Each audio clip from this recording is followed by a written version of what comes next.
चलो बच्चों, तो कल हमने ऑर्गेनिज्म एंड पॉपुलेशन का पहला लेक्चर देख लिया था और ऑर्गेनिज्म एंड पॉपुलेशन में हमने इकोलॉजी के अंदर क्या पढ़ा था, मतलब बेसिक्स के बारे में बात करी थी क्या? ठीक है। अभी 10 बजे के करीब कल वाला लेक्चर आज अपलोड हो जाएगा ऑटोमेटिकली, वो शेड्यूल है, कल मैंने अपलोड कर दिया था 10 बजे, उसका आपको एक्सेस मिल जाएगा, तो अपना अच्छे से देखो, कोई दिक्कत वाली बात नहीं। ठीक है, मजा आया था नहीं आया था कल वाले लेक्चर में? ठीक है, आज हम बात करेंगे इकोलॉजी के या ऑर्गेनिज्म एंड पॉपुलेशन के अपने सेकंड लेक्चर के बारे में। अच्छा, कल मैंने आपको क्या बताया था कि दो टर्म होती है, मतलब अगर हम इकोलॉजी को क्लासिफाई करें 4 लेवल पे क्लासिफाई करते हैं, number 1 organism, number 2 population, number 3 community, number 4 biomes. आ रही बात समझ में? ठीक है। उसके अलावा हम और ज्यादा फाइन डिटेल करते हैं तो पॉपुलेशन मिलकर बनाती है, ऑर्गेनिज्म मिलकर बनाता है पॉपुलेशन अलग अलग एक जगह पर होती है, कम्युनिटी बनाती है, वो कम्युनिटी जब अपने फिजिकल एनवायरनमेंट से इंटरेक्शन शो करती है तो इकोसिस्टम बनाती है। लार्ज इकोसिस्टम जिनकी अपनी नेचुरल टेरिटरी होती है, नेचुरल बाउंड्री होती है, उसे हम क्या बोलते हैं? बायोम्स बोलते हैं। और कई सारे बायोम्स मिला करके क्या बनाते हैं भैया? बायोस्फीयर को बनाने का काम करते हैं। बताया था मैंने आपको, अरे बोल दिया था, कोई दिक्कत वाली बात है? बहुत सारी चीजें हमने देखी थी, हमने पढ़ा था कि एनुअल वेरिएशन क्यों आता है, अलग अलग मौसम का रीजन क्या है, द अर्थ अपने एक्सिस पर 23.5 डिग्री नॉर्थ और 23.5 डिग्री साउथ की ओर झुकी हुई है। फिर हमने पढ़ा था इक्वेटर के आजू बाजू वाला रीजन ट्रॉपिक होता है, ट्रॉपिक से आगे उसके बाजू वाला सब ट्रॉपिक होता है, फिर टेम्परेट होता है, उसके बाद पोलर, एल्पाइन वगैरह इस तरह से आपके क्या आ जाते हैं, आर्कटिक होता है ऊपर की तरफ और एल्पाइन होता है नीचे की तरफ, ये हमारे आ जाते हैं। समझ में आ रही बात? ये सारी चीजें हम देख चुके थे ना, अरे देख लिया। तो आज हम बात करने वाले हैं ये नंबर 8 पे मत जाना कि ऑर्गेनिज्म पॉपुलेशन नंबर 8, इसे छोड़ दीजिएगा आप। ठीक है, तो आज का जो हमारा मेन काम है वो है पॉपुलेशन के इंटरेक्शन के बारे में। पॉपुलेशन का मतलब क्या है? ग्रुप ऑफ ऑर्गेनिज्म, जो हमारे ऑर्गेनिजम्स के ग्रुप है बेटा, आज हम उसके बारे में क्या करेंगे, बात करने वाले हैं। तो जैसे कि कल मैंने आपको बताया था कि नेचर के अंदर कोई भी ऑर्गेनिज्म अकेला सर्वाइव नहीं कर सकता, वो चाहे आप हो चाहे कोई भी ऑर्गेनिज्म हो, उसे अपने आप को जिंदा, भाई पागल हो जाएगा आदमी अगर कोई दूसरा इंसान उसे दिखाई ना पड़े। सोचो, मैंने बोला ना कि तुम कल के दिन सो के उठे और सो के उठते तुम्हारे घर में ना कोई जानवर दिख रहा तुम्हें, ना सड़क पर कुत्ता दिख रहा, ना छिपकली दिख रही, ना मच्छर, न मक्खी, न कोई इंसान, न कोई जानवर, न कोई चरिंदे, न कोई परिंदे, कुछ भी तो आपको दिखाई नहीं पड़ रहा भाई। ये केवल और केवल आप अकेले हो और ऊपर से आपके पास में भाई एक लेवल तक की तो काम रहेगा ना। तो शुरू को तो आपको रहेगा ना, पहले डरावनी सिचुएशन है, डर जाओगे नहीं डर जाओगे कि भाई ये हुआ क्या? घर में जाओगे तो ढूंढोगे सबको, घर पे कोई मौजूद नहीं है, पड़ोस में देखा कोई नहीं है, उसके बाद में आप सड़क पे आए, बाहर निकल के कहीं से कहीं तक दूर दूर तक आपको कोई दिखाई नहीं पड़ रहा। कितनी डरावनी सिचुएशन है। तो नेचर के अंदर कोई भी इंसान जो है वो, कोई भी ऑर्गेनिज्म जो है वो अकेला सरवाइव नहीं कर पाता। तो एनिमल हो, प्लांट हो, माइक्रोब हो, सरवाइव नहीं कर सकते क्या? आइसोलेशन में। सरवाइव करने के लिए क्या जरूरी है? इंटरेक्शन जरूरी है एक दूसरे से, भले वो डायरेक्ट इंटरेक्शन ना हो। जैसा कल मैंने आपको बताया था कि तेंदुआ आ गया था, तो क्या तेंदुए ने डायरेक्ट इंटरेक्शन किया हमसे? नहीं, लेकिन इंटरेक्शन तो हुआ ना। तो भले वो डायरेक्ट इंटरेक्शन ना हो, लेकिन इंटरेक्शन क्या होता है? इंटरेक्शन होना बहुत ज्यादा जरूरी होता है। अब जो ऑर्गेनिज्म के इंटरेक्शन है बेटा, वो दो तरह के हो सकते हैं। कितने तरह के? दो तरह के। एक इंटरेक्शन तो ऐसा है जो एक ही स्पीसीज के बीच में है, भाई मेरा और आपका इंटरेक्शन है, तो एक ही स्पीसीज के बीच में, आप भी ह्यूमन बीइंग हो, मैं भी ह्यूमन बीइंग हूं, तो इसको हम क्या बोलेंगे? Intra specific interaction. क्या बोलेंगे भाई? Intra specific interaction. लेकिन कल जब मैं पकौड़ी खा रहा था और मेरे पीछे क्या पड़ गया? तेंदुआ आ गया था, तो क्या तेंदुआ और मेरी स्पीसीज सेम है? नहीं, लेकिन इंटरेक्शन हुआ ना, तो उस इंटरेक्शन को हम क्या बोलेंगे? Inter specific. इंटर मतलब बीच में, इंट्रा मतलब सेम, विद इन। समझ में आ रही बात? तो इंटर स्पेसिफिक का मतलब क्या है कि जो दो स्पीसीज या दो पॉपुलेशन के बीच में जो इंटरेक्शन होता है उसे हम क्या बोलेंगे? Inter specific. और इंटर स्पेसिफिक होता है जो कि हमारे सेम स्पीसीज के बीच में हमको देखने मिलता है। अरे समझ में आ रही बात? तो यूजुअली यहाँ पर जो हम पढ़ते हैं वो वैसे इंट्रा स्पेसिफिक इंटरेक्शन जो होता है उसमें बेसिकली किसके लिए होता है? वो होता है फूड के लिए, शेल्टर के लिए, ठीक है, मेटिंग के लिए। आरी बात समझ में? फीमेल्स के लिए इस वजह से कंपटीशन वगैरह देखने मिलता है या अपने कुछ पर्सनल काम की वजह से। जबकि जो हमारा इंटर स्पेसिफिक इंटरेक्शन होता है ना, जो पॉपुलेशन इंटरेक्शन है, यानी कि दो स्पीसीज आपस में जब इंटरेक्ट कर रही है तो वो दो तरह से है, या तो इंटरेक्शन से फायदा हो रहा हो या इंटरेक्शन से क्या हो रहा हो? नुकसान हो रहा हो। ठीक है, फायदे में भी कुछ कैटेगरी है, या तो दोनों स्पीसीज को फायदा हो या फिर एक स्पीसीज को फायदा हो रहा हो लेकिन नुकसान किसी को ना हो रहा हो, तो ऐसे इंटरेक्शन को हम क्या बोलते हैं? पॉजिटिव इंटरेक्शन बोलते हैं। तो पॉजिटिव इंटरेक्शन में क्या बोला गया भाई? दो स्पीसीज को लेकर चले ना, तो दोनों स्पीसीज के मेंबर या तो क्या होंगे? या तो बेनिफिटेड होंगे, या तो उनको क्या होगा? फायदा होने वाला है भाई। बच्चों पॉजिटिव इंटरेक्शन का मतलब क्या है? पॉजिटिव इंटरेक्शन का मतलब ये हो गया ना कि या तो उसको क्या होने वाला हो भैया, फायदा होने वाला हो, ठीक है।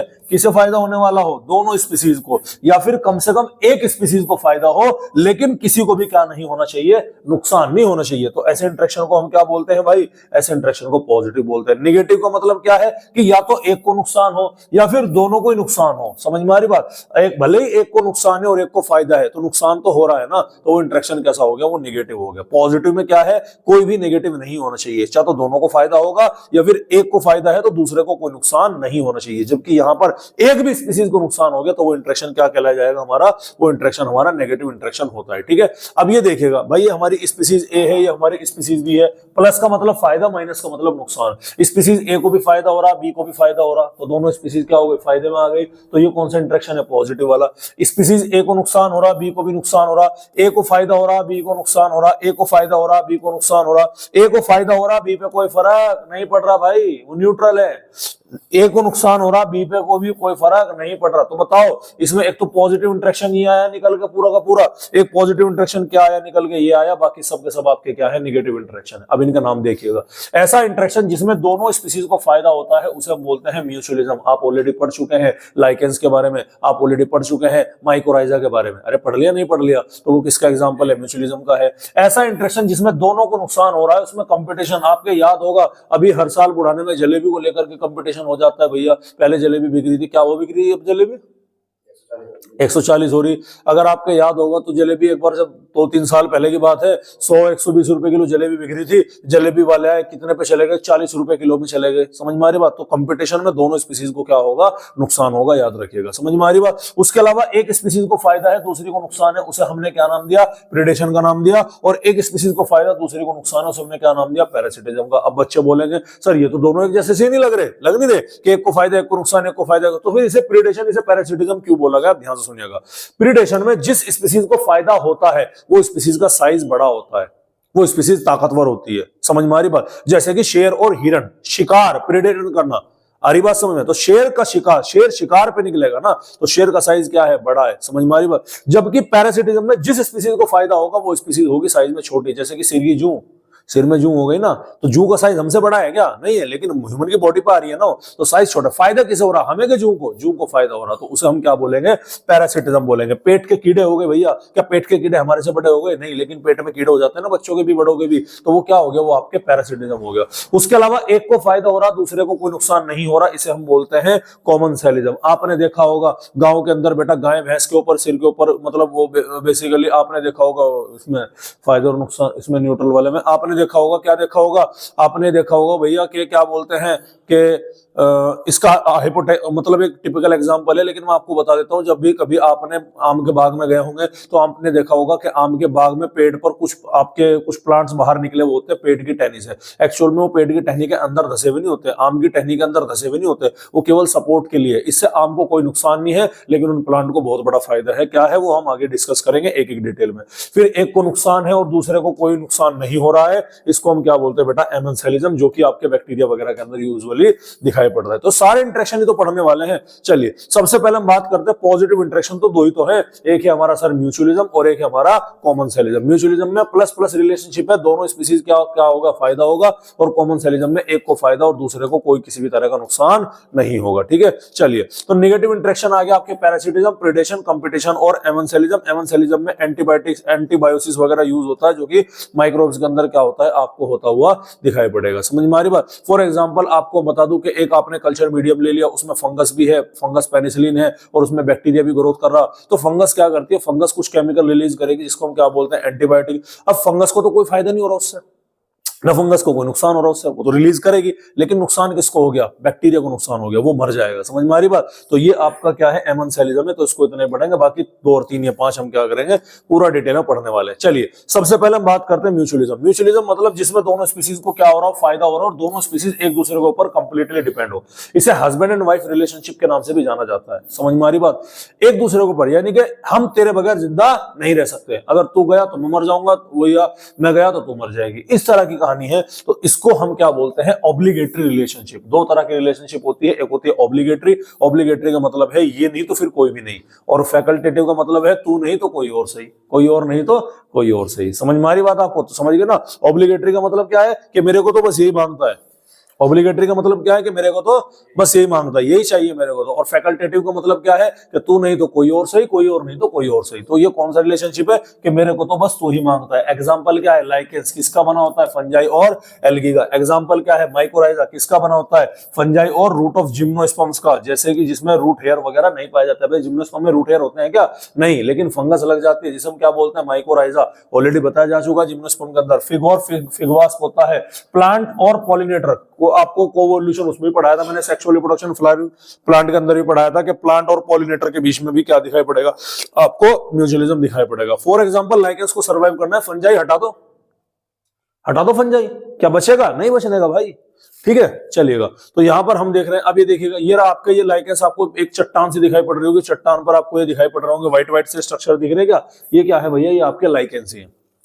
हरी बात समझ में? फंजाई का काम क्या है? फंजाई भाई दोनों एक दूसरे के ऊपर डिपेंड है, दोनों को फायदा होता है, ठीक है। फंजाई क्या करती है, पानी लाके देगी किसे, एल्गी को। एल्गी क्या करेगी, फोटोसिंथेसिस करेगी उस पानी से। तो एल्गी ने फूड बनाया, फंजाई ने पानी लाया, काम दोनों ने किया। फंजाई को क्या फायदा, जो एल्गी फोटोसिंथेसिस फूड बनाएगी वो कौन खाएगा, वो फंजाई खाएगी। समझ में आ रही बात? एल्गी को क्या बेनिफिट है भाई, फूड तो एल्गी को भी चाहिए ना, जिंदा तो एल्गी को भी रहना है। तो वो पानी जो फंजाई ला रहा है वो उससे क्या बना रही है, वो फूड बना रही है। तो दोनों को क्या मिल रहा है, दोनों को यहाँ पर फायदा मिल रहा है। ये किसका एग्जाम्पल हो गया, लाइकेंस का। माइकोराइजा भाई, जिम्नोस्पर्म में रूट हेयर तो होते हैं ना, डायग्राम में आपको ऑलरेडी पहले भी 2-3 बार दिखा चुका हूं। तो जिम्नोस्पर्म में रूट नहीं होते, तो एब्जॉर्प्शन को बढ़ाने के लिए क्या बना दिया गया भैया, यहाँ पर ये आपके ये फंगस, ये व्हाइट व्हाइट जो आपको लगी हुई दिखाई पड़ रही है, फंगस उनकी रूट से लग जाती है, जो कि पानी को, मॉइस्चर को एब्जॉर्ब करके रखती है और प्लांट की पानी की पूर्ति करती है। ये क्या है, फिग और फिगवास्प। क्या है भैया, फिग। फिग बोलते हैं अंजीर को। आपको ये दिखाई पड़ रहा है, ये दिख रहा, ये फिग अंजीर का पल्प जिसे तुम खाते हो, तुम्हें पता है क्या है, क्या है? अंजीर तो है, ये है आपके कीड़े। क्या है भैया, ये कीड़े। समझ में आ रही बात? ये क्या होते हैं, कीड़े। अब ध्यान से सुनिएगा, अंजीर का फल कभी भी पूजा में यूज नहीं करते। क्यों नहीं करते? इन्हीं वजह से। समझ में आ रही बात? ये देखो, ये फ्रूट है अंजीर का, आ रही बात समझ में? फ्रूट बनने से पहले की स्टेज में बता देता हूं आपको कि इस साइट के थ्रू जो कीड़ा होता है, हरी बात समझ में, अंजीर को पॉलिनेट करने वाला कीड़ा होता है, वो इस साइट के थ्रू अंदर एंटर करता है। और अंदर एंटर करते वक्त उसके पंख वगैरह, विंग्स वगैरह सब टूट जाते हैं, तो वो अंदर जाता है। अंदर जाने के बाद फर्टिलाइजेशन होगा। फर्टिलाइजेशन होने के बाद में ये सारे के सारे जो वहां पर थे सब मरे हुए कीड़े हैं, जिसको आप क्या करते हैं, जिसको आप फ्रूट समझ करके खाते हो बेसिकली। समझ में आ रही बात? तो ये क्या है आपका, अब देखिएगा। और ये क्या है, ये फिग है। इसको केवल और केवल कौन पॉलिनेट कर सकता है, फिग वास्प ही पॉलिनेट कर सकता है। ये नहीं कि कोई सा भी इंसेक्ट आके घुस गया उसके अंदर, नहीं। ये साइज ऐसा है कि इसके अंदर फिग वास्प, यानी कि अगर आपके पास में 10 स्पीसीज, 10 टाइप ऑफ स्पीसीज किसकी है, फिग है, तो हर 10 टाइप ऑफ स्पीसीज को पॉलिनेट करने के लिए अलग 10 तरह के क्या होंगे, फिग वास्प होंगे। एक दूसरे के अंदर नहीं जा सकता। तो बताओ हो गया कि नहीं होगा, कि तू नहीं तो कोई भी नहीं। समझ में आ रही बात? ये कौन सा रिलेशनशिप है, तू नहीं तो कोई भी नहीं। वो वाला नहीं है कि तू नहीं तो कोई और सही। कौन सा है, तू नहीं तो कोई भी नहीं, याद रखिएगा। उसके बाद में बात करते हैं पॉलिनेशन के अंदर। भाई पॉलिनेशन में मैंने आपको पहले बताया था कि प्लांट जो है वो पोलन रिवार्ड देते हैं। प्लांट जो होते हैं क्या देते हैं, रिवार्ड देते हैं, नेक्टर देते हैं, मधु देते हैं, शहद देते हैं, मतलब शहद बनता है जिससे। पोलन ग्रेन खाने के लिए देते हैं, किसको, पॉलिनेटर के लिए। लेकिन कुछ स्पीसीज ऐसी होती है वो बड़ी डेढ़शानी होती है, जैसे कि मैंने आपको पहले बताया था पोलन रोबर। पोलन रोबर क्या करता है, ये पॉलिनेशन नहीं कराता लेकिन नेक्टर चूस लेता है। एग्जांपल बम्बल भी हो गया। एक और एग्जांपल अगर तुम्हारे याद हो तो मैंने बताया था आपको स्यूडो कॉपुलेशन का फिनोमेना। बेटा याद, इधर ध्यान, इधर फोकस कर। एक और एग्जांपल मैंने आपको बताया था स्यूडो कॉपुलेशन का। एक ऑर्किड होता है जिसका नाम होता है ओफाइरस। क्या नाम होता है, ओफाइरस। डेढ़ शाना है भैया, ध्यान से सुनिएगा। यानी कि कलाकारी केवल और केवल एनिमल नहीं दिखाता। पोलन रोबर क्या था, देखो आप ध्यान से देखिएगा, आप ध्यान से देखिएगा कि ये क्या है, ये आपका पोलन रोबर है। कैसे, दूसरी तरफ बैठ करके, क्योंकि इसके फीट में यहाँ पीछे की तरफ क्या होती है, पोलन बास्केट होती है। अगर ये इस पर बैठेगा तो पोलन बास्केट पे क्या जुड़ेंगे, पोलन ग्रेन जुड़ेंगे। और जब ये एक फूल से दूसरे फूल पे जाएगा तो क्या होगा, पॉलिनेशन होगा। अब ये बड़ा डेढ़ शाना, ये डकैत है। ये डकैत क्या किया, दूसरी जगह पर बैठ करके पकड़ के देखो कैसे खा रहा। समझ में आ रही बात? तो एनिमल क्या है यहाँ पर, डेढ़ शाना। प्लांटर ने कहा कि बेटा तू ही डेढ़ शाना नहीं है, डेढ़ शाना तो हम भी हैं। अब प्लांटर ने क्या किया, एक ऑर्किड था जिसका नाम था ओफाइरस। आपको ये क्या दिखाई पड़ रहा, क्या दिखाई पड़ रहा है, ये आपको क्या दिखाई पड़ रहा, ये आपको एक इंसेक्ट दिख रहा होगा, दिख रहा, लेकिन टेक्निकली ये इंसेक्ट है ही नहीं। समझ में आ रही बात? ये क्या है, ये है आपका फ्लावर है। क्या है भैया? फ्लावर है। ये क्या है? ये रियल में इंसेक्ट है। ध्यान से सुनिएगा, ये ऑर्किड है। कौन सा ऑर्किड है? ओफायरस ऑर्किड है। ये भी फ्लावर की पत्ती है, ये भी फ्लावर की पत्ती है, ये भी फ्लावर का पेटल्स है, लेकिन ये एक पेटल इसने कैसा बना लिया? इस स्पीसीज की फीमेल के जैसा बना लिया। अभी ध्यान से सुनना, अब ये कौन है? ये तो मेल है। अट्रैक्ट होगा किसकी तरफ को? फीमेल की तरफ को। इसने सोचा कि ये क्या है? फीमेल है। ये कॉपुलेट करने की, देखो ये लग रहा है कि फीमेल है, ये इसके बॉडी के ऊपर बैठ करके इसको कॉपुलेट करने की कोशिश कर रहा है, लेकिन ये कॉपुलेट तो तब होगा ना जब ये क्या नाम लेगा, रियल में फीमेल होगी। ये क्या है? ये पेटल है।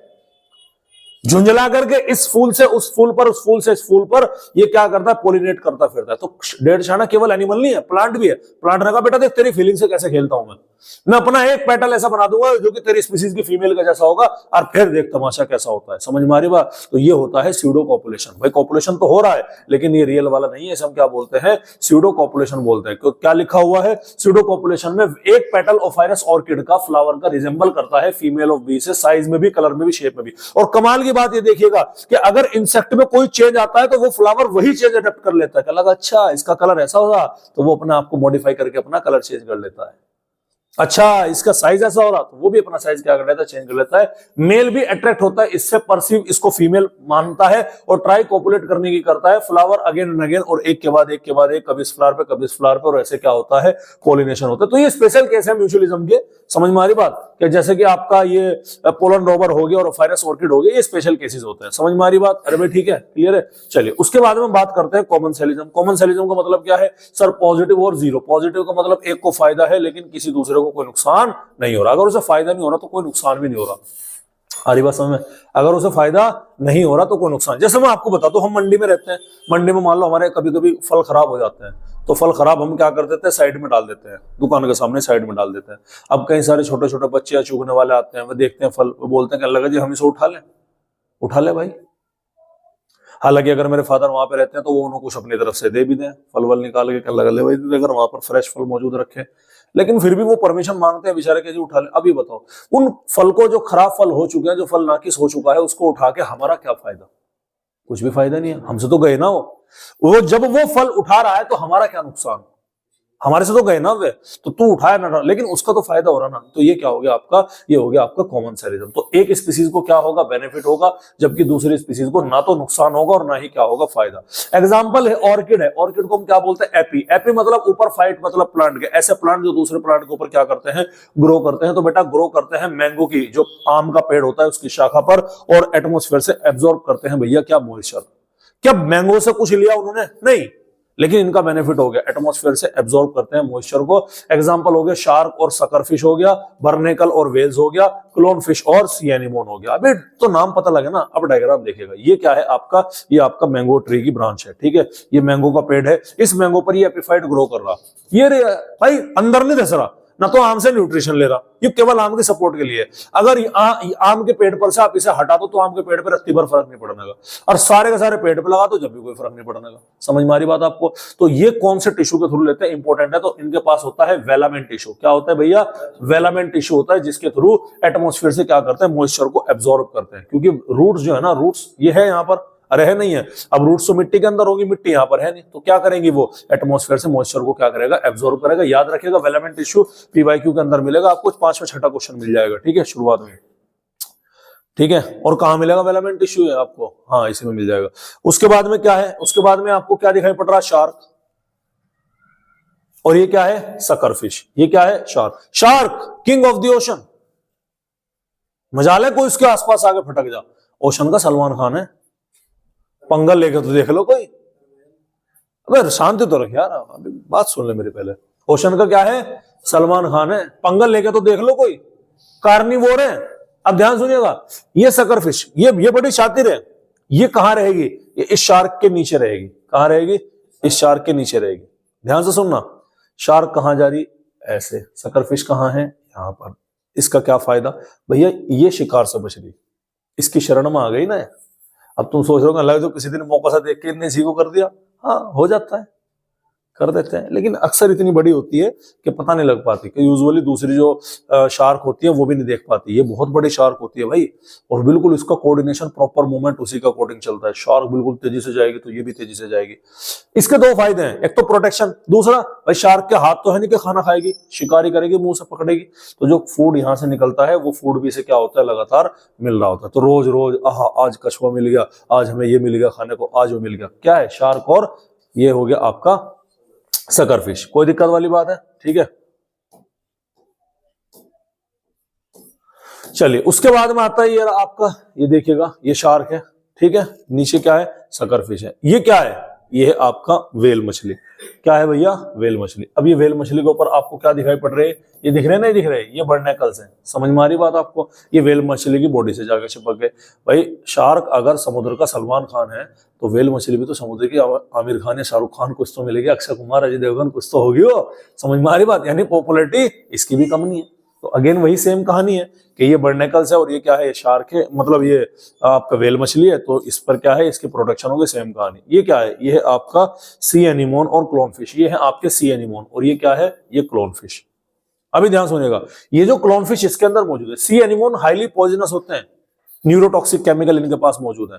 कोई भी अगर ऑर्गेनिज्म इसके पास में आएगा, सारे का सारा कांटों से एकदम अटैक कर देगा, उसे पैरालाइज कर देगा। सर ये कैसे रह पा रही? क्योंकि इसकी बॉडी ऐसी चिपचिपी है कि जैसे ये इस पर अटैक करते हैं तो इसकी बॉडी पे कोई फर्क नहीं पड़ता, ना इसको कांटे महसूस देते हैं, ना इसको चुभन महसूस देती है। समझ में आ रही बात? अब इसके पास तो कोई आएगा नहीं, मरना थोड़े ही किसी को, और ये आराम से रह सकती है। तो इसका कोई फायदा है क्या इसमें सी एनीमोन का? नहीं। इसका फायदा हुआ तो एक स्पीसीज को फायदा, लेकिन दूसरे को कोई नुकसान नहीं है, ना कोई फायदा। इसे हम क्या बोलते हैं, कॉमन सेलिज्म के नाम से जाना जाएगा। समझ में आ रही बात? अरे भाई क्लियर है? चलिएगा, जैसे कि आप देख रहे होंगे कि ट्री के जो फ्रॉग है वो प्लांट को यूज करते हैं किसके लिए, प्रोटेक्शन के लिए। अब गिरगिट मतलब प्लांट के पीछे छुप गए, गिरगिट सराउंडिंग से कलर चेंज कर लिया, तो क्या सराउंडिंग का कोई फायदा हुआ? पेड़ पे है, पत्ती को कोई फायदा हुआ? नहीं। लेकिन कौन बच गया आपका, ये मेंढक आपका यहाँ पर बचता हुआ नजर आता है। ठीक है, उसके अलावा आपने गांव के अंदर ये सीन तो देखा होगा कि ये घास चल रही और ये इस तरह से इसके ऊपर बैठे हुए हैं। समझ में आ रही बात आपको? ठीक है, तो ये भी है। उसके अलावा हम बात करते हैं, नेक्स्ट हम बात करते हैं भैया पैरासिटिज्म की। पैरासिटिज्म का मतलब क्या है? सर पैरासिटिज्म का मतलब है कि एक स्पीसीज को फायदा है, दूसरी को क्या हो रहा है, नुकसान हो रहा है। लेकिन जिसको फायदा हो रहा है वो स्पीसीज साइज में कैसी है, स्मॉलर है, और उसको हम क्या बोलते हैं भैया, पैरासाइट बोलते हैं। जिस स्पीसीज को नुकसान हो रहा है उसको हम क्या बोलते हैं, होस्ट बोलते हैं, और वो साइज में क्या है भैया, साइज में लार्जर है। याद रखिएगा। शाहनूर वेकअप है, हाँ वेनम में कहां चला गया? तो तेरे सिर में जूं पेट के कीड़े सब उसी के तो एग्जांपल है। वैसे सही बोल रहा तू वैसे, ठीक है। तो स्पीसीज ए क्या होगी, पैरासाइट होगी, साइज में क्या होगा, छोटा, यानी कि जिसे क्या हो रहा, जिसे फायदा हो रहा। टोटली डिपेंड करेगी किसके ऊपर, होस्ट के ऊपर। और जब कोई चीज किसी के ऊपर टोटली डिपेंड होगा तो पैरासाइट अपने होस्ट को नहीं मारता है, याद रखिएगा। पैरासाइट कभी भी नहीं चाहेगा कि उसका होस्ट मर जाए, क्योंकि पैरासाइट है निठल्ला, उसे एक होस्ट को छोड़ के दूसरे होस्ट पर जाना पड़ता है, लेकिन उसके अति की वजह से होस्ट की जान जा सकती है, depending upon the parasite. Species भी कैसी होगी भैया, ये होस्ट होगी, जैसे कि इसका साइज क्या होगा, लार्जर होगा, जैसे कि लीच और लाइस एक्टोपैरासाइट। कुछ पैरासाइट ऐसे जो बॉडी की सरफेस में मिलेंगे, जोंक और जू बॉडी की सरफेस पर मिलेंगे। पेट के कीड़े एंडोपैरासाइट बॉडी के अंदर मिलेंगे, जैसे कि आपके टेपवर्म हो गया, टीनिया हो गया, प्लाज्मोडियम, ये आपके एंडोपैरासाइट हो गया। मैंने बोला कि parasite do not try to kill its host. Parasite कभी भी होस्ट को क्या नहीं करता है भैया, किल करने की कोशिश नहीं करेगा, नहीं मारेगा। प्रीडेशन में मारेगा, पैरासाइट में नहीं मारेगा, वो केवल उससे फूड लेगा। वो फूड खा रहा तो पेट के कीड़े हमसे वो अपना वही फूड ले लेंगे हमारे उससे, वो मारने की कोशिश तो करेगा ही करेगा नहीं। क्यों? उसे होस्ट चेंज करना हो, जबकि प्रीडेशन में ऐसा नहीं है। प्रीडेशन पैरासिटिज्म फर्क में आया? देखो प्रीडेशन में इस जो स्पीसीज ए है, यानी कि जिसे फायदा हो रहा उसे बोला जाएगा प्रीडेटर, और वो साइज में क्या होगा, बड़ा होगा। जिसे नुकसान हो रहा उसको हम बोला जाएगा प्रे, जो साइज में क्या होगा, छोटा होगा। पहली बात। दूसरा फंडा क्या है कि प्रीडेशन में जो शिकार है, यानी कि स्पीसीज है जिसे फायदा, वो कंप्लीटली किल कर देगा किसको, दूसरी स्पीसीज को। यहां पर ये कंप्लीटली किल नहीं करेगा, ठीक है। तीसरी जो सबसे इंपॉर्टेंट चीज जो पैरासाइट की है, जो बहुत इंपॉर्टेंट है, वो ये है कि जो तुम्हारा पैरासाइटिज्म है ना, वो प्रीडेशन को बढ़ावा देता है, शिकार को बढ़ावा देगा। एग्जाम्पल देखिएगा भाई, आपके सामने एक लॉयन है। क्या है भैया? एक लॉयन है। ये एक हिरन इधर आ गया और दूसरा हिरन क्या है, इधर आ गया। ये हिरन बिल्कुल फिजिकली क्या है, फिट है, किसी तरह का कोई पैरासाइट नहीं इसकी बॉडी पे, लेकिन इसके पेट में क्या है, कीड़े है। मान लो इसके पेट में क्या है, टेपवर्म है, कीड़ा आ गया इसके पेट में, मान लो मिसाल के तौर पर टेपवर्म या राउंड वर्म मान लिया, ठीक है। अब लॉयन इन दोनों में से किसे पकड़ पाएगा सबसे पहले? फिट वाले को पकड़ लेगा। कॉमन सेंस, घास चरने गई है तुम्हारी भाई। जिसके पेट में कीड़े हैं वो बीमार है, वो तो वो तेज भागेगा कि जो फिजिकली बिल्कुल फिट बैठा हो तेज भाग लेगा? अब तो गधो जब फिट वाला तेज भागेगा तो पकड़ में पहले फिट वाला आवेगा कि बीमार आवेगा? क्या बेवकूफ वाले, क्योंकि फिट वाला दारू पी गया होगा घर से, बदतमीज लोग। तो ये इन्होंने क्या किया भाई, है ना, अब इसे तो पैरासाइट इसको लगा ना, बढ़ावा किसे मिला? इसे मिला। तो प्रेडेशन को बढ़ावा दे कौन रहा है भैया? पैरासिटिज्म बढ़ावा दे रहा है। ये आपने क्या रखना है भाई, याद रखना है। ये क्या दिख रहा तुम्हें? जौ क्या कर रही? खून चूस रही। एक्टो है, बॉडी के बाहर है कि बॉडी के अंदर है? बॉडी के बाहर है, इसीलिए बाहर के लिए हम क्या बोलेंगे? इसे एक्टो पैरासाइट बोलेंगे। ये क्या है? जू। बॉडी के बाहर है कि बॉडी के अंदर है? बाहर है, एक्टो पैरासाइट। ये भी, ये जू का स्ट्रक्चर है डिटेल वाला, ठीक है। ये क्या है? पेट का कीड़ा, क्या बोलेंगे इसे? एंडोपैरासाइट। राउंडवॉर्म यहाँ पर मौजूद है। ये क्या है?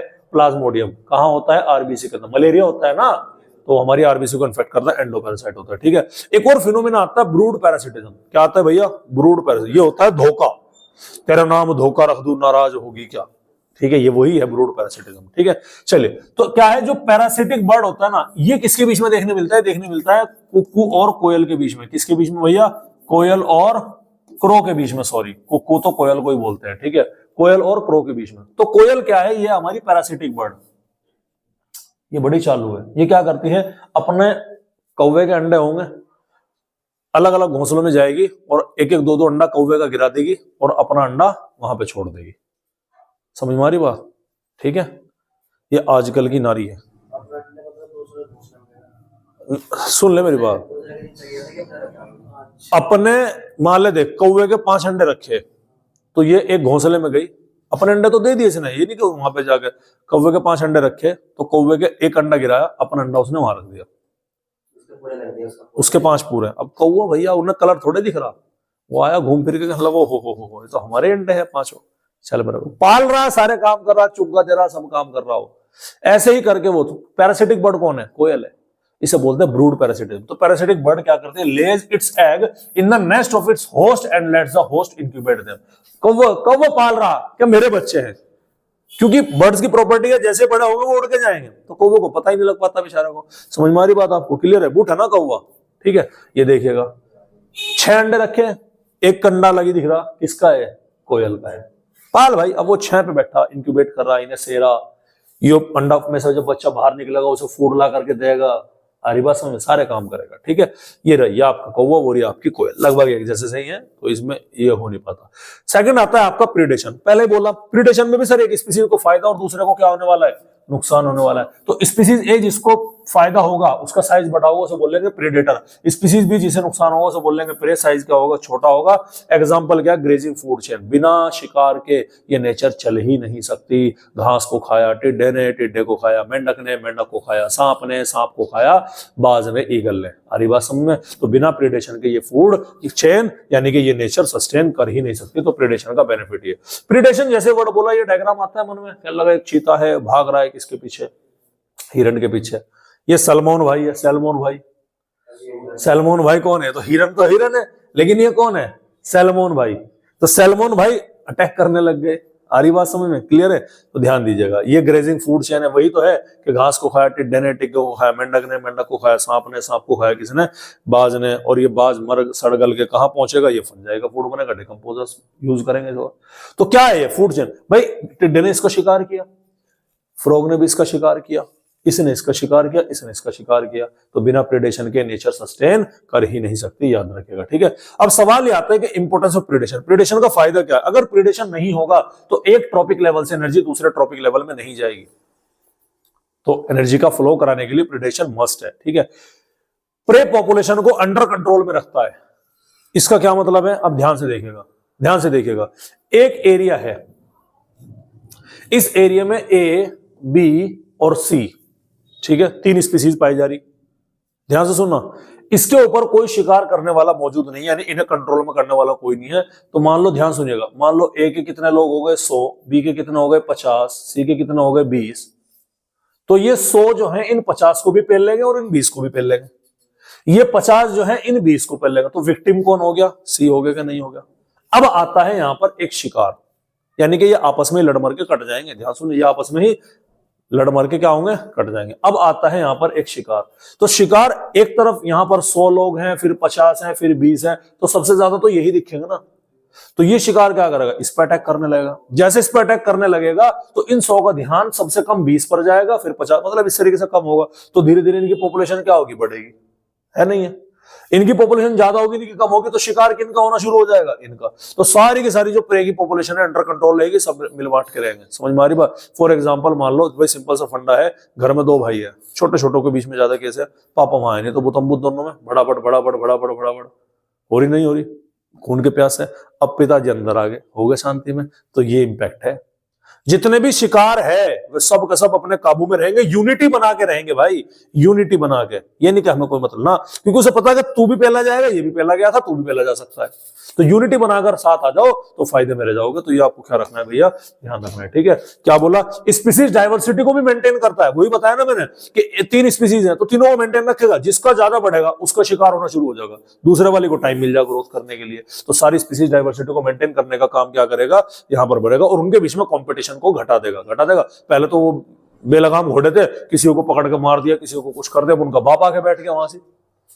मूवीज में ये तो दिखाया जाता है, ठीक है भाई, क्लियर है। चलिए एग्जांपल है इसका, आप देखिएगा, प्रीडेशन का एग्जांपल है, प्रिकी पियर कैक्टस और रैबिट। ये 2 इंपॉर्टेंट एग्जांपल है, बहुत इंपॉर्टेंट है, ऑस्ट्रेलिया से रिलेटेड एग्जांपल है। ऑस्ट्रेलिया में क्या करा गया, ऑस्ट्रेलिया में इन दोनों को छोड़ दिया गया, प्रिकी पियर कैक्टस को भी और रैबिट्स को भी। लेकिन ऑस्ट्रेलिया में इनका कोई नेचुरल प्रीडेटर था ही नहीं कोई नेचुरल प्रेडेटर। जब इनका कोई शिकार है ना, तो ये हो गए बेलगाम घोड़े। तो प्रिकी पियर कैक्टस भी और रैबिट भी इतने ज्यादा हो गए कि तुम यकीन मान लो, इंसानों को खरगोश से अलग करने के लिए बाड़बंदी बनाई गई, वहां पर तारबंदी करनी पड़ी। और ये दुनिया की सबसे बड़ी तारबंदी है, जो कि किसी 2 देशों के बीच में इस वजह से नहीं बनाई गई कि भैया दुश्मन देश से बचना है, इस वजह से बनाई गई कि इंसान और खरगोश के बीच में इंटरेक्शन ना हो। समझ में आ रही बात। और प्रिकी पियर कैक्टस तो चारों तरफ कैक्टस बहुत बुरी तरीके से फैल गया, कारण क्योंकि इनका कोई नेचुरल प्रेडेटर वहां पर मौजूद नहीं था। ये 1987 का, ये 1920 का डायग्राम है, 1920 का फोटो है। ये सारा का सारा जो कुछ तुम्हें सब दिखाई पड़ रहा है, ये सब प्रिकी पियर कैक्टस ही है, ये सब कैक्टस है। देखो 1920 में कितनी बुरी तरह क्या था भैया, ये फैला हुआ था, याद रखिएगा, ठीक है। और ये वो है रैबिट प्रूफ फेंस, जो कि सबसे लंबी फेंस है दुनिया के अंदर। टोटल कितनी है, 3236, यानी लगभग 3000 किलोमीटर लंबी ये फेंस है। और इस फेंस की खूबी यह है कि ये जानवरों और इंसानों के बीच में बनाई गई। ये बना रखी नहीं बना रखी, तारबंदी कर रखी, एक तरफ जानवर एक तरफ इंसान है। ये लड़की खड़ी, एक तरफ खरगोश रहेंगे, एक तरफ क्या रहेंगे, इंसान रहेंगे। तो ये 2 देशों के बीच में इसलिए नहीं बनाई गई कि हमारा आदमी उधर ना, खरगोश हमें परेशान ना करे। एक ही देश के अंदर, ऑस्ट्रेलिया के अंदर इसको क्या किया गया, बनाया गया। एग्जाम्पल हो रहा है प्रीडेशन का, स्टारफिश होती है, स्टारफिश आपने सुना होगा, ये कार्निवोर है, मरीन के अंदर प्रीडेटर है। अमेरिकन पैसिफिक ओशन से, कोस्ट से मतलब किनारे से, इसे क्या कर दिया गया, स्टारफिश को जैसे ही हटाया तो इसमें कम से कम 10 से ज्यादा इनवर्टिब्रेट स्पीसीज जो थी एक ही साल में क्या हो गई, खत्म हो गई, आपस में लड़ के मर के। क्योंकि ऊपर कंट्रोल करने वाला तो नहीं है ना। अब अगर ऊपर मारपीट करने वाला है कि यार मार देगा, तू भी यही रहे, इकट्ठे रहो, सब ये रहो। अब जब वो है निकल लगा, आपस में लड़ के मर रहे। समझ में आ रही बात। तो ये क्या है, ये आपने क्या रखना है भाई, ध्यान रखना है, ठीक है, क्लियर है। ये स्टारफिश है, ठीक है। उसके बाद में क्या है, अब सवाल ये है, अब सवाल क्या है, अब सवाल ये है कि जो ऑर्गेनिज्म होता है ना, ऑर्गेनिज्म जिसका शिकार होने वाला होता है, नेचर में ऐसा नहीं है कि जो शिकारी है उसको बहुत बड़ा वो दे दिया, मतलब कमांड सेंटर दे दिया कि तू अपनी मर्जी से जा कुछ भी कर दे। नहीं, जो नेचुरल शिकारी होगा, मेरी बात, जो नेचुरल जानवर शिकारी होगा, वो शिकार केवल तब करता है जब उसे भूख लगती है। हरी बात समझ में। प्रीडेटर जो होते हैं नेचर में क्या रखे गए, प्रूडेंट रखे गए। प्रूडेंट का मतलब वो शिकार केवल तब करेंगे जब जरूरत है, एवं शिकार नहीं, ऐसे बाहर ही नहीं निकलते। वो बैठे अपनी गुफा में, भूख लग रही, टाइगर है, भूख लग रही, कर लगा उठो, हो हल्का फुल्का ब्रेकफास्ट कर लिया, जा पकड़ के खा गया हिरन, पकड़ के खा गया बंदर, करा शिकार, पेट भरा, जाके अंदर बैठ गया। ऐसा नहीं है कि भैया तेरा भाई अंदर पटापटा बोल रहा, अब मैं हिरन को खाऊंगा, अरे पेट तो मेरा भर गया लेकिन मारूंगा जानवर को, क्योंकि प्रीडेटर को भी मालूम है कि अगर तेरा फूड ही खत्म हो गया तो तू भी खत्म हो जाएगा। समझ में बात। उसी तरह से जो तुम्हारे शिकार है, जिसका शिकार होना है, वो भी अपने अंदर कुछ एडेप्टेशन लेकर के आता है शिकारी से बचने के लिए। कैसे, सबसे पहला क्या है, अगर प्रेडेटर ज्यादा एफिशिएंट है, यानी ज्यादा खतरनाक है, ज्यादा वो और ओवर एक्सप्लॉइट करता है अपने शिकार को, तो प्रे जो है वो खत्म हो सकता है। और अगर प्रे शिकार यानी फूड खत्म हो गया तो शिकारी भी क्या हो जाएगा, खत्म हो जाएगा फूड की कमी से। इसीलिए नेचर में प्रेडेटर जो होते हैं वे कैसे होते हैं, प्रूडेंट। प्रूडेंट का मतलब समझते हैं, केवल जब भूख लगेगी केवल तभी शिकार करेंगे, अदरवाइज वो शिकार नहीं करेंगे। और जो शिकार होता है वो अपने अंदर कुछ मैकेनिज्म, कुछ डिफेंस मैकेनिज्म को डेवलप कर लेता है। जैसे कि आपके एक मोनार्क बटरफ्लाई पॉइजनस होती है। मोनार्क बटरफ्लाई बड़ी खूबसूरत तितली होती है, शायद डायग्राम इसमें 100% ऐड होगा। ये देख कितनी सुंदर तितली है। आ रही बात समझ? नेचर में एक फंडा याद रखिएगा, जो जानवर कलरफुल है ना उससे दूर रहो, वो जहरीला है। प्लांट कलरफुल है तो हर बार नहीं कि जानवर कलरफुल खतरनाक ही हो। प्लांट अगर जहरीला है, वो सॉरी, प्लांट अगर खूबसूरत है तो वो इंसेक्ट को अट्रैक्ट करने के लिए पोलिनेट, वो फायदा है, वो अच्छी चीज है। लेकिन अगर कोई एनिमल किंगडम का कोई मेंबर कलरफुल आपको दिखाई पड़ रहा है, अट्रैक्टिव लग रहा है, भैया दूर रहो उससे। इसका मैं प्रूफ दूंगा आपको, Portuguese man of war Coelenterata. समुद्र किनारे बच्चे जाते हैं और बच्चे जाने के बाद वो देखते हैं कि पानी के ऊपर बड़ा कलरफुल सा गुब्बारा तैर रहा होता है। वो उसी अट्रैक्शन में जाकर उसके हाथ लगा देते हैं और नजदीक में अपना हाथ कटवा बैठते हैं। वो होता है पुर्तगीज मैन ऑफ वॉर। बहुत तगड़े कांटे होते हैं, खटाखट बिल्कुल कट कट कट कट, जैसा ब्लेड के कट होते हैं, ऐसे कट मार के निकल लेता है वो गुब्बारा है। तो ये क्या है, मोनार्क बटरफ्लाई। इसने अपने अंदर एडेप्टेशन कर लिया कि भाई मैं जहरीली हूं, मुझे खाएगा तो तू मरेगा, मुझे बचना है। कुल मिला के नतीजा ये है बाद में, समझ में आ रही बात? उसके अलावा क्या आता है, अकेशिया और कैक्टस के अंदर कांटे होते हैं। अबे कैक्टस नाग बने, खाओ इसे, कांटे है ना, कौन खाएगा इसे, ठीक है। उसके अलावा कैलोट्रोपिस ये प्रोड्यूस करता है हाईली पॉइजनस कार्डियक ग्लाइकोसाइड्स होता है, जिसे खाने के बाद में क्या हो जाता है, हार्ट अटैक जैसी कंडीशन का सामना करना पड़ जाता है, ठीक है। ये रहा आपके सामने, ठीक है। ये थॉर्न कांटे वगैरह दिखाई पड़ रहे हैं, ये सब कैक्टस के अंदर क्या दिख रहे हैं आपको, कांटे दिखाई पड़ रहे हैं। और ये कैलोट्रोपिस का फूल है, मदार के फूल जिसको बोला जाता है। समझ में आ रही बात? क्या बोलते हैं, मदार। मदार नाम सुना आपने? कैलोट्रोपिस उसको बोलते हैं, हाईली पॉइजनस है, खाओगे तो हार्ट अटैक से मारा जाएगा वो इंसान, वो जानवर जो कि इसे खाएगा। तो समझ में आ गया प्रीडेशन की भी कहानी। अब हम बात किसके बारे में करते हैं भाई, अब हम बात करते हैं कंपटीशन। कंपटीशन सर जिसमें दोनों को ही क्या हो रहा हो, नुकसान हो रहा हो, ठीक है। बहुत स्पीसीज को नुकसान हो रहा हो, किसी को भी फायदा नहीं हो रहा जाली, उसे कंपटीशन बोलेंगे। और कंपटीशन में क्या होगा, कंपटीशन में वो जीतेगा जो ज्यादा फिट होगा, हाँ या ना। दो लोगों की कुश्ती हुई, खट खट खट खट खट खट, जो ज्यादा बेहतर है वो जीतेगा, बाकी हारेगा। लेकिन जीतने के साथ साथ उसे कुछ चीजों की कीमत अदा करनी पड़ेगी। यानी नुकसान तो क्या हो रहा है बेटा, दोनों को हो रहा है, ठीक है, क्लियर है। और कंपटीशन सबसे ज्यादा किसमें देखने मिलेगा, उन स्पीसीज में देखने मिलेगा जो कि बहुत क्लोजली रिलेटेड है। कल मैंने क्या बताया, मैं बैठा, मेरे घर में छिपकली भी है, कोई दिक्कत नहीं है। कब तक, जब तक वो मेरी टेबल पे आकर इंटरफेयर ना करना शुरू कर दे। मैं यहां हूं, मक्खी घूम रही, कोई दिक्कत नहीं है। कब तक, जब तक वो मेरी टेबल पर आकर मेरे पढ़ाने में मुझे इंटरफेयर करने ना शुरू कर दे। मच्छर अब तो नहीं लग रहे, गर्मी में लगते हैं। लगने का क्या मतलब, गर्मी में गायब हो जाते हैं, ये खत्म हो जाते हैं सर्दी में नहीं। गर्मी में क्या होता है, वे बाहर आते हैं निकल के, हमें परेशान कर, सर्दी में छिपे पड़े तो कोई दिक्कत नहीं। क्या यहाँ मच्छर नहीं है क्या? बिल्कुल है। स्पाइडर मकड़ी नहीं है यहाँ पर, बिल्कुल है। लेकिन मैं पढ़ा रहा और मकड़ी आ रही है, और भैया इधर से कोई जाला बनाती हुई इधर जा रही, एक मकड़ा एक मकड़ी मान लो यहाँ गाने गाते फिर रहे हुए, इधर से लटकते हुए जाला बना रहे, कोई मेरे मुंह पे जाला बना रहा, तो भाई मिनट से पहले मार दूंगा उन्होंने।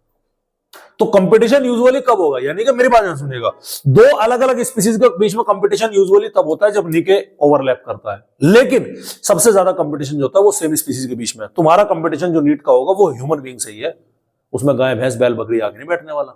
समझ में आ रही बात? तो सबसे ज्यादा किसमें, क्लोज रिलेटेड स्पीसीज के अंदर देखने मिलता है। यूजुअली कब होगा, जब नीचे ओवरलैप करेगा। नीचे का मतलब जब जहां मैं काम करूंगा वहीं पे तू काम कर रहा है। मैंने कल क्या बोला भाई, जमन सर आगे यहाँ खड़े होगा, मैं आगे यहाँ खड़ा होगा, जमन सर अपनी बायो पढ़ाने लगा, अपनी बायो पढ़ाने लगा। तुम्हारी समझ में, तो नुकसान तो तुम्हारा है, लेकिन तुम डर की वजह से बोल नहीं पा रहे हमारे सामने कि भाई ये मास्टर है, मास्टर से क्यों पंगा लेना। तो हमारे दोनों के बीच में कंपटीशन हो रहा इस तरह से। चलिए, ये कंपटीशन से फायदा क्या है, मेंटेन करता है पॉपुलेशन को। अभी बताया ना, दो स्पीसीज आपस में लड़ लड़ लड़ लड़ लड़ मर रही। समझ में आ रही बात आपको? तो जो फालतू होगा, जाहिर सी बात है पॉपुलेशन मेंटेन होगी।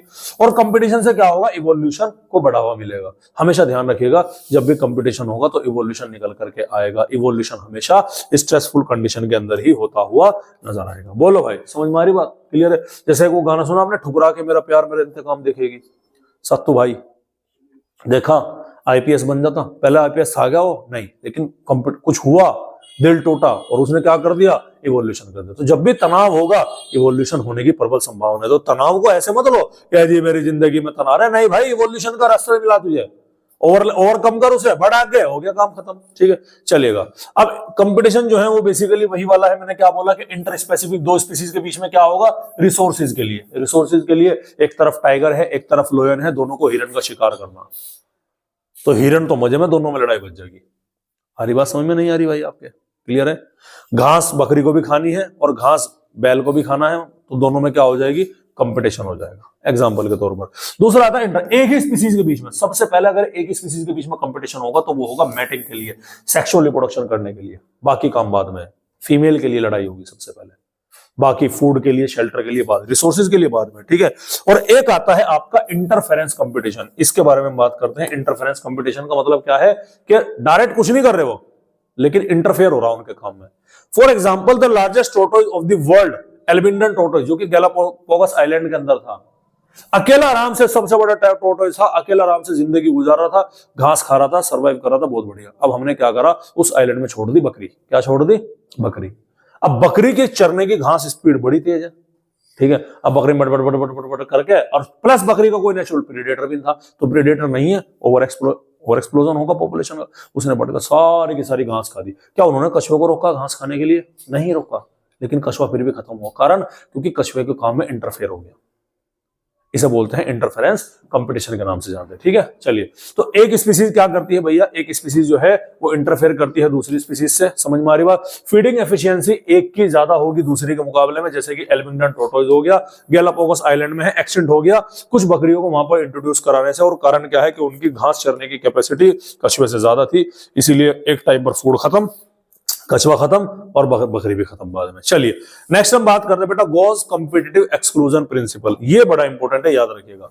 गॉस कॉम्पिटिटिव एक्सक्लूजन प्रिंसिपल, इसका मतलब क्या है? इसका मतलब ये है कि भैया जी, दो स्पीसीज, ध्यान से सुनिएगा, दो ऐसी क्लोजली रिलेटेड स्पीसीज जो बिल्कुल आसपास सेम है, वो कंपीट अगर करेंगी सेम रिसोर्सेज के लिए, एक साथ सरवाइव कर ही नहीं सकती है सदा के लिए। आ रही बात समझ में? और उसमें जो कमजोर वाली है वो इवेंचुअली क्या कर दी जाएगी? एलिमिनेट हो जाएगी। यानी कि दो स्पीसीज में लड़ाई हो रही तो वो थोड़े दिन के लिए मांड वाली नहीं रहेगी उनकी, वो सदा के लिए। वो कभी ना कभी किसी ना किसी तरह उनका लड़ाई होगी, कभी कुछ होगा कभी कुछ होगा, और इवेंचुअली जो ज्यादा ताकतवर है वो सर्वाइव कर जाएगा, और जो कमजोर है उसे क्या कर दिया जाएगा? वाइप आउट कर दिया जाता है, ठीक है? कब? अगर लिमिटेड क्या है हमारे रिसोर्सेज होते हैं। अगर लिमिटेड अनलिमिटेड रिसोर्सेज है तो इसमें तो कोई दिक्कत वाली बात नहीं है। लेकिन इसका भी एक एक्सेप्शन आ गया कि दो स्पीसीज सेम रिसोर्सेज के लिए अगर लड़ाई है तो ज्यादा लंबे समय तक सर्वाइव नहीं कर सकती। इसका भी एक एक्सेप्शन आ गया, और वो एक्सेप्शन है कोएग्जिस्टेंस। क्या है भैया? कोएग्जिस्टेंस। ये एक्सेप्शन है गॉस कॉम्पिटिटिव एक्सक्लूजन प्रिंसिपल का, और इसमें कहा गया कि स्पीसीज खत्म होने की बजाय रिसोर्सेज का बंटवारा करना प्रीफर करती है। हरी बात समझ में? एग्जाम्पल देता हूं मैं।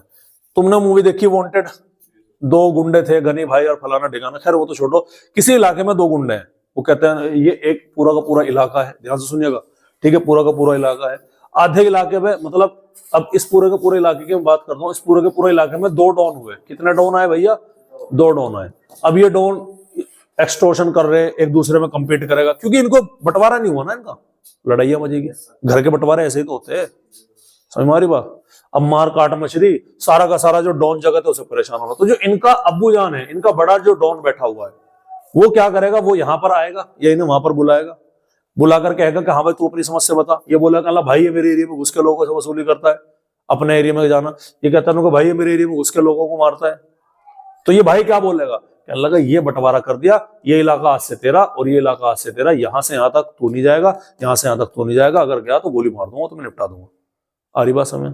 तो अगर ये पहले लड़ मार के कट रहे थे तो परेशानी हो रही थी, अब क्या हो गया? बंटवारा हो गया। सेम कहानी क्या है यहाँ पर है, रादर देन एक्सक्लूजन का मतलब गायब होने से बेहतर है स्पीसीज रिसोर्सेज का बंटवारा कर लेती है और कंपटीशन से बचने का काम करती है। समझ में आ रही बात? और ऐसा देखा गया है नेचर के अंदर के 5 स्पीसीज जो है वार्बल बर्ड की एक ही पेड़ पर ले रही है, अलग अलग उनके खाने पीने की वजह से। मैक ऑर्थर ने दिया था ये कहानी, ये देखिएगा। ये आपके क्या है? बर्ड्स हैं। ये 5 तरह की वार्बल बर्ड है, एक ही स्पीसीज की 5 टाइप की बर्ड है। समझ में आ रही बात? अब एक ये वाली बर्ड कहां है भैया? ये कह रही कि भैया मैं पेड़ की केवल ये वाला फूड खाऊंगी, मुझे बाकी से कोई मतलब नहीं है। ये वाली बोली कि भैया मैं पेड़ का चलो ये वाला फूड ले लूंगी, मिडिल वाला। इसने कहा जी मैं पेड़ की केवल क्या ले लूंगी? यहां पर रह लूंगी। इसने बोला कि लगा तूने अगर ऐसे लिया तो मैं कैसे ले लेता हूं? मैं ऐसे रह लेता हूं। सारी बात समझ में? और ये सबसे लास्ट वाली में जो है आपके लास्ट वाली बर्ड है, ये बोलती है कि भैया मैं सबसे नीचे का ले लेती हूँ। समझ में आ रही बात? तो हो गया रिसोर्सेज का बंटवारा। तो ये क्या था आपका? ये था बेटा पॉपुलेशन इंटरेक्शन, जिसको हमने यहाँ पर क्या कर लिया? कंप्लीट कर लिया। अब हम क्या बात करेंगे? कल हम बात करेंगे पॉपुलेशन ग्रोथ मॉडल्स के बारे में। तो हमारा कल का लेक्चर भी होने वाला है, और पॉपुलेशन ग्रोथ मॉडल को हम देख करके हमारा ये वाला पोर्शन अकॉर्डिंग टू सिलेबस क्या हो जाएगा? कंप्लीट हो जाएगा। हाँ, हमारे कुछ एबायोटिक फैक्टर वगैरह बचेंगे, कुछ एबायोटिक फैक्टर है, अगर जरूरत पड़ी हम सिलेबस देखेंगे, अगर जरूरत में हमारे सिलेबस में अपडेट हुआ हो तो हम उसको वहां पर शामिल करेंगे, अदरवाइज हम उसको वहां पर शामिल नहीं करेंगे। टेक्निकली हमारा ऑर्गेनिज्म पॉपुलेशन कल क्या हो जाएगा, कंप्लीट हो जाएगा। समझ में आ रही बात? और इसी के साथ हमारे आज के मुख्य समाचार समाप्त हुए। नमस्कार।